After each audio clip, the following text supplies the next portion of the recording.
Okay. So, good morning. Ngayon ay October 4. Mga alas 8 ng umaga. So, ayan. Maganda yung sikat ng araw. Pero umulan kagabi. Kaya pumunta ako dito.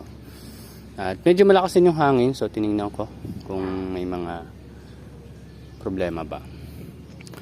So, ayan. Isa sa mga possible problem is ito. Medyo bumaba. Hindi naman siya major problem. Pero, ayan.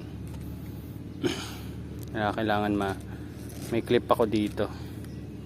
Ayan. Hindi ko kasi pwede siyang i-clip dito kasi hindi ko na siya mabubuksan unless i-clip ko siya dito tapos yung kabila ito kasi yung bukasan ko itong kabila. Ayan, mas stable siguro dito. Tingnan ko pa, pero anyway, maliban dyan, so ito yung next batch natin. Although yung batch na nandun na mas nauna, mas maganda yung itsura nito. So, yan lang magpo-prove na mas maganda talaga yung growing conditions ko dito kaysa dun sa kabila. Kasi mas maganda, mas quality yung itsura niya para mas high-end. So, yun.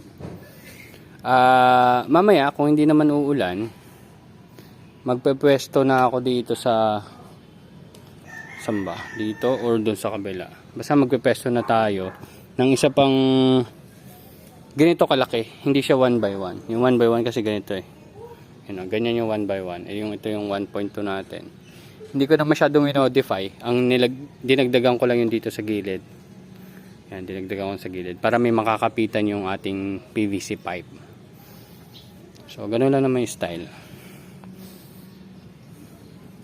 O yan, ilang araw ko nang na tenga to at lumalago na yung mga tanglad na naman. Ayan, yung mga tanglad natin. So anyway, binisita ko lang to check kung may mga naging problema ba kasi medyo malakas nga yung hangin. Ayan.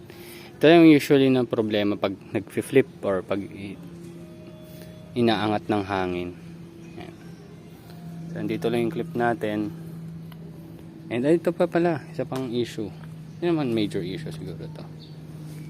Aray ko. Ayan, medyo pumasok to siguro sa lakas ng hangin. Pumasok yung dapat yan Ayan. So isa pa yan sa optimize natin, pero lahat yan magagawa ng paraan. So ayan, okay, so yun lang naman, quick video, pero ito maganda yung view dito Ayan.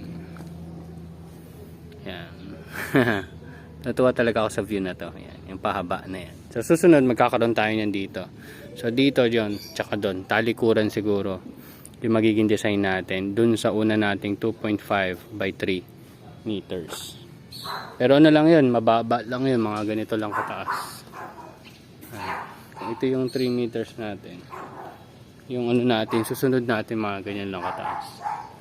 Ayan, lagpas lang ng konti dito sa pinto. Ayan. Para abot ko kung magre-repair ako. Yan lang. Okay? So, see you next update. Bye-bye.